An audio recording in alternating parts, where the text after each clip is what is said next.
Sejam muito bem-vindos, queridos alunos, para a nossa primeira aula do livro do Gênesis.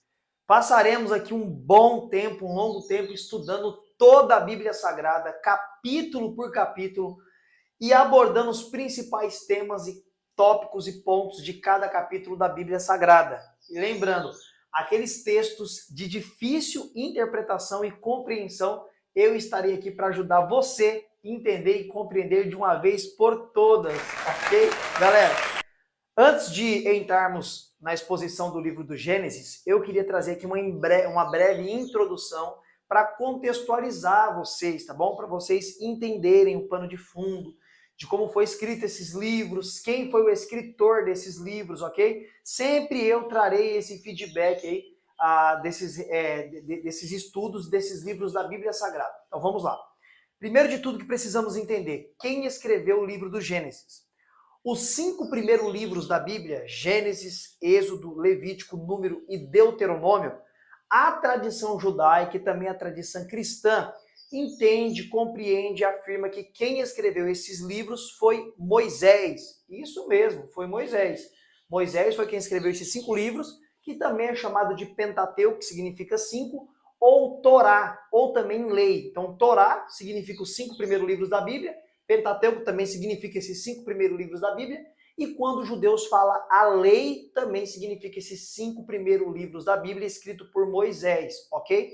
Tudo nos leva a entender que ele escreveu esses 5 livros na peregrinação do deserto, lá depois que eles saíram lá da terra do Egito, foi quando ele começou a escrever tudo isso que Deus mostrou para ele, falou com ele lá no Monte Sinai e ao longo também da trajetória de 40 anos que ele passou no deserto peregrinando com o povo, ok? Vamos chegar lá, vamos por partes. Bom, é interessante que o nome desses 5 primeiros livros, né, tem a ver com o que vai ser tratado no decorrer do livro.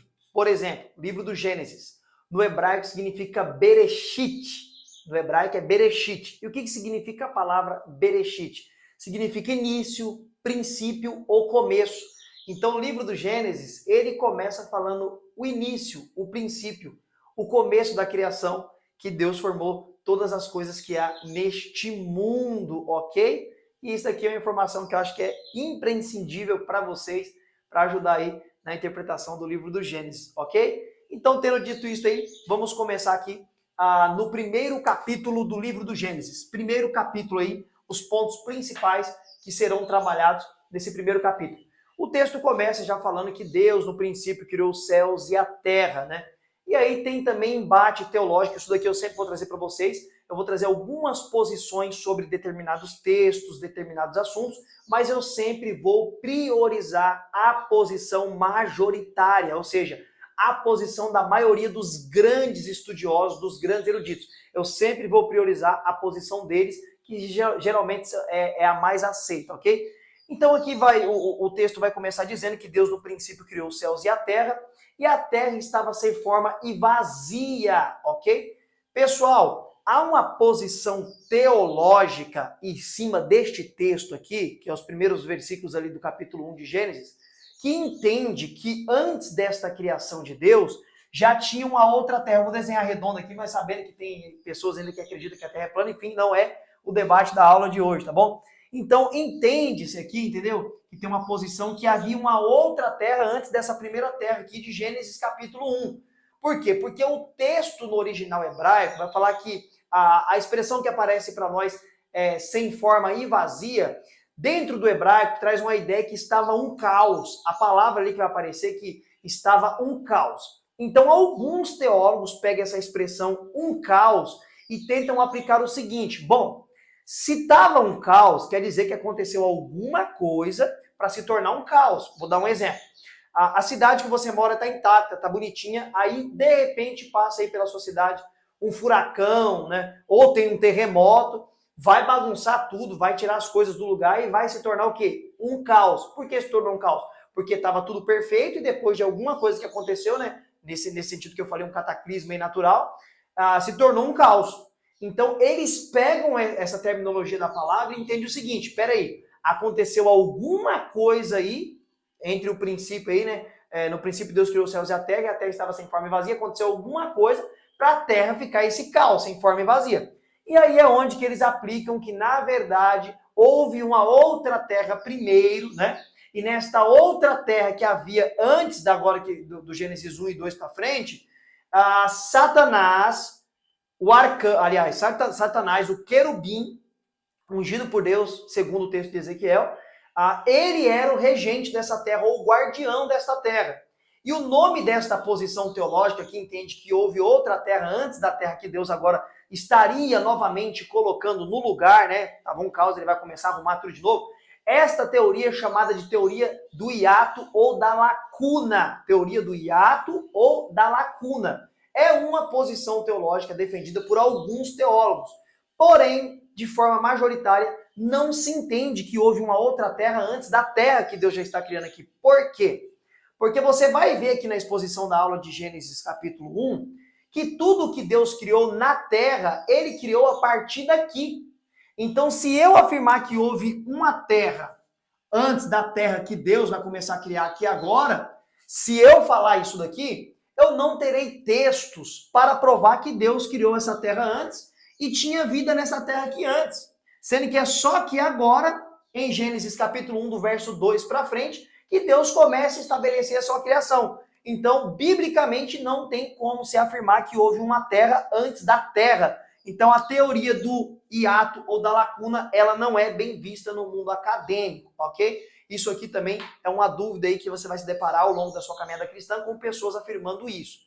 E aí vão falar que Satanás estava ali, e aí Ezequiel lá, capítulo 28 para frente, seria nessa terra, não vai chegar lá. Mas eu não creio assim, eu fico com a posição majoritária que, na verdade, simplesmente aqui quando Deus criou, ele começa a estabelecer todas as coisas no seu devido lugar, colocar no seu devido lugar. É o que eu penso sobre isto aqui, ok? Então, tendo dito isso aí, Deus começa a criar, a mandar a própria terra produzir tudo aquilo que ele queria que ela produzisse. Mas, logo aqui nos primeiros dias da criação, vai ter algo também que é muito curioso, pessoal. Veja bem, Deus fala, através aqui de Moisés escrevendo, que já no primeiro dia da criação, quando ele começa a fazer separação da água, da terra ali, já teve manhã e tarde. A palavra tarde ali, que pode ser também descrita como alvorada, né, entardecer, alvorada, dá-se a entender que já é noite, né? Porque o próprio texto diz que já teve mais ou menos o início da noite. E aí gera uma grande dúvida, por quê? Porque só no quarto dia da criação é que Deus vai criar os grandes luminares. O sol para governar o dia e a lua para governar a noite. Então, no quarto dia Deus cria o sol e a lua, pessoal. E aí, como que nós vamos sair desta grande incógnita? Como pode ter tido dia e noite no primeiro dia se não tinha sol e não tinha lua? Porque precisa do sol para iluminar, para ter dia, e da lua na noite para clarear, para ser a noite não ser só trevas. E aí, como resolver isso? Bom, vamos lá. Tem algumas coisas aqui muito importantes que vocês precisam aprender hoje. Vamos lá. Alguns cientistas já cogitaram que, na verdade, o Sol, ele teria apenas o poder de aquecer a Terra, trazer calor para a Terra. E não teria a possibilidade de trazer luz para a Terra, pessoal. Não teria essa possibilidade. Já foi isso daí cogitado por alguns cientistas, ok? E veja bem, veja que curioso. Lá em Apocalipse, no final da Bíblia, Apocalipse 22, está descrito que ali, quando Deus restaurar todas as coisas e nós estivermos habitando na Nova Jerusalém, na santa cidade de Deus, está descrito lá que não necessitaremos mais da luz do sol, porque o nosso Cristo, o nosso Deus, será a nossa luz. E aí alguns já pensaram lá atrás, grandes teólogos, outras possibilidades, que na verdade esse resplendor já do primeiro dia, já que não tinha sol e nem lua, na verdade viria do próprio Deus, que é a nossa luz, ou do próprio Cristo, porque Cristo já está aqui, né? No princípio criou Deus, aqui quando diz o texto, a palavra que aparece ali para Deus seria Elohim, e Elohim, dentro da gramática hebraica, pode ser um plural, ou seja, mais de um Deus, só que como não tem vários deuses, né, seria já um texto mostrando a trindade, Pai, Filho e Espírito Santo, ok? Então vamos lá. Alguns lá atrás pensaram, por conta de não ter lua e nem sol, e já no primeiro dia ter tido manhã e noite, né? Alvorada, tarde, noite, entende-se que o próprio Deus seria ali quem estava iluminando, brilhando sobre a terra. Alguns teólogos também pensaram que, na verdade, quem estava iluminando e brilhando sobre a terra seria a Nova Jerusalém, que já existe, pessoal. Desde antes do mundo existir, a Nova Jerusalém, ela já existe, tá bom? Ou também que seria os anjos, né? O resplendor dos anjos iluminando a terra. O próprio grande teólogo do século IV, chamado Agostinho de Hipona, pensou sobre isso e falou que, na verdade, quem iluminava a terra no primeiro dia por não ter sol e nem ter lua, seria a Nova Jerusalém com seus anjos. É o que alguns pais da igreja pensou. E esta ideia mesmo aí de Apocalipse 22, dizendo que não vai ter mais sol, o próprio Deus será a nossa luz, reforça essa ideia mesmo que realmente o sol não teria poder de iluminar a terra, mas apenas de aquecer, e seria Deus que estaria iluminando a terra hoje, para nós, desde do primeiro dia da criação. É uma possibilidade bem legal. Eu não sei se você já tinha ouvido essa possibilidade, mas é uma possibilidade, ok? Pessoal, também é muito importante detalharmos que a Trindade ela está totalmente em conjunto aqui, a partir do primeiro capítulo de Gênesis. Como eu acabei de expressar para você, no princípio criou Deus. Deus ali é Elohim, né, já mostrando a Trindade. E logo na sequência diz que o Espírito de Deus pairava sobre as águas, mostrando que o Espírito Santo de Deus é uma pessoa, não é uma força ativa como muitos aí de alguma religião, né, pensam, né? Já vou falar quem é, né? Os testemunhos de Jeová pensam que é uma força ativa. O que seria uma força ativa? A ideia é tipo assim, ele tá lá desativado, você tem que ativar ele aqui. É que nem uma lâmpada, ela tá apagada, você tem que apertar aqui, né, o interruptor para acender e apagar. Não, o texto mostra que ele tem vida própria nele mesmo e ele pairava, ele voava, se movimentava sobre as águas. Então a Trindade já está presente aqui na criação. Continua-se, pessoal, ainda no capítulo 1, o Senhor Deus criando, ordenando para a terra produzir árvores, produzir sementeiras, árvores com fruto. Deus ordena para que a terra também produzisse animais, répteis, peixes, e assim foi acontecendo sucessivamente, até que chega no 6º dia da criação, e Deus agora, com as suas próprias mãos, faz um boneco de argila. Vai ter um grande impasse aí, porque a palavra aí que é dada para o nome do primeiro homem, Adão, ou Adam, seria mais ou menos a ideia de vermelho, um homem vermelho, significa homem, mas nos idiomas mais semíticos, mais antigos lá, poderia significar vermelho. Então já denotando que realmente Adão foi feito do barro, né? Algumas expressões falam do pó da terra, mas, pessoal, o pó da terra é o barro desfeito vira pó, vai dar na mesma, ok? Então Deus ali, ele esculpe o boneco ali e sopra na sua narina um fôlego de vida, e o homem foi feito alma vivente. E é muito importante que você entenda que o homem é a coroa da criação. No 6º dia, Deus, ele cria o homem para ser a coroa da criação. E isso aí é descrito no capítulo de número 1, pessoal.